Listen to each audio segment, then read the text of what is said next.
आज के इस नए वीडियो में आपका बहुत बहुत स्वागत है। इस वीडियो में हम लोग क्लास 10th प्रश्नावली 8.1 का प्रश्न संख्या 1 को सॉल्व करेंगे।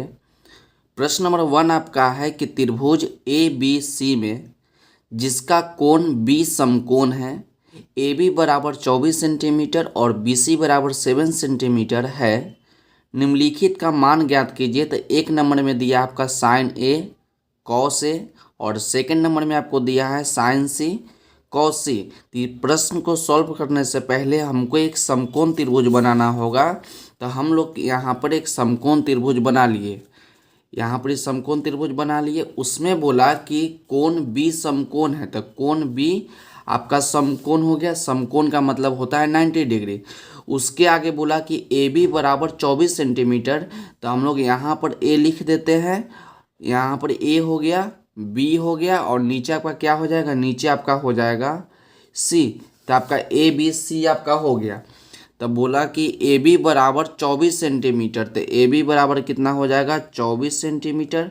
तो इसको लिख दीजिए। उसके आगे बोला कि बी सी बराबर 7 सेंटीमीटर। तो बी सी बराबर कितना हो गया, बी सी बराबर आपका हो गया 7 सेंटीमीटर। तो हमको ए सी का मान मालूम नहीं है, तो हम लोग क्या करते हैं, ए सी का मान निकाल लेते हैं। तो चलिए सबसे पहले हम लिखते हैं यहाँ पर सॉल्यूशन। सॉल्यूशन उसके बाद हम लिखेंगे प्रश्न के अनुसार। प्रश्न के अनुसार, प्रश्न के अनुसार क्या लिखेंगे कि ए बी सी एक समकोण त्रिभुज है। तो लिखेंगे कि ए बी सी एक समकोण त्रिभुज है, एक समकोण त्रिभुज है जिसका कोण, जिसका बी समकोण है, जिसका बी समकोण है। इतना तो लिख दिए कि ए बी सी एक समकोण त्रिभुज है जिसका बी समकोण है। उसके बाद दिया है आपका ए बी बराबर 24 सेंटीमीटर। तो 24 सेंटीमीटर। उसके आगे दिया कि बी सी बराबर 7 सेंटीमीटर। तो लिखेंगे आपका बी सी बराबर 7 सेंटीमीटर। तो यहाँ पर क्या देख रहे हैं कि ए बी बराबर 24 सेंटीमीटर, बी सी बराबर 7 सेंटीमीटर। तो आपको ए सी का मान निकालना है। तो ए सी बराबर पहले हमको निकालना है। तो ए सी आप जानते हैं कि ए सी आपका क्या है, ए सी आपका ये आपका कर्ण हो गया, ये आपका लंब है और नीचे वाला आपका आधार है। एक फार्मूला जानते हैं कर्ण निकालने का, कर्ण को हम लोग एच से प्रेजेंट करते हैं।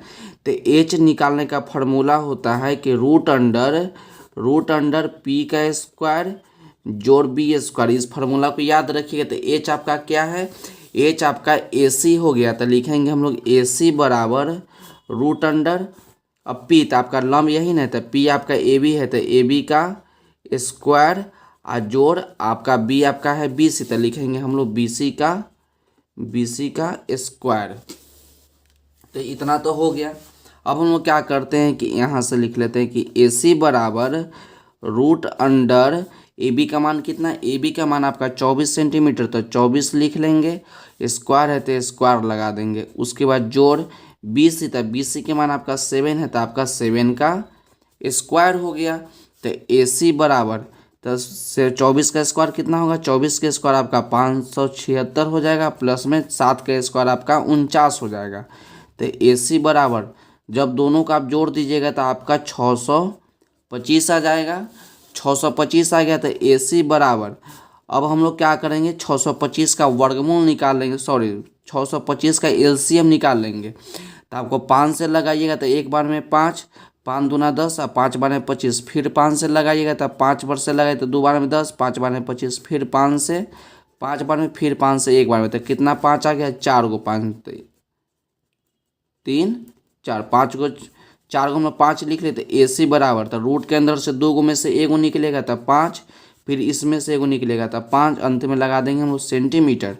तो ए सी का मान आ गया 25 सेंटीमीटर। तो ए सी का मान कितना निकल के आ गया, ए सी का मान आपका निकल के आ गया 25 सेंटीमीटर। तो यहाँ लिख देते हैं कि ए सी बराबर 25 सेंटीमीटर।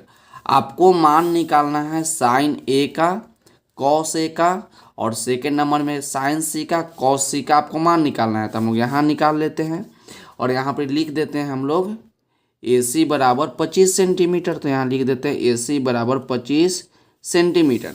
आपको निकालना है एक नंबर में साइन ए का मान, साइन ए का मान निकालना है।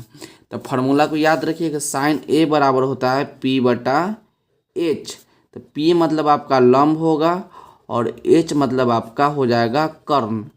क्या हो जाएगा, या लिखिएगा अल्फ़ाबेट में, तो पी बटा एच, इसको हिंदी में लिखिएगा तो लंब बटा कर। अब आपसे पूछा साइन ए के लिए, इस एंगल पे ध्यान दीजिएगा, साइन ए के लिए पूछा है आपको, एंगल ए के लिए पूछा है, तो इसके सामने वाला आपका क्या हो जाएगा, इसके सामने वाला लंब हो जाएगा। हमेशा याद रखिएगा कि जो कोण के बारे में पूछेगा उस कोण के सामने वाला आपका लंब होगा और जो बच जाएगा उसको आपका आधार हो जाएगा। और ये कर्ण जो है हमेशा फिक्स रहेगा, कर्ण कभी नहीं बदलता है, केवल आधार और लंब आपस में बदल जाता है। तो एंगल ए के लिए पूछा तो इसके सामने वाला लंब, तो लंब कितना हो गया 7 हो जाएगा, और कर्ण, तो कर्ण कितना हो गया 25 आपका हो गया। तो यही आपका आंसर हो गया।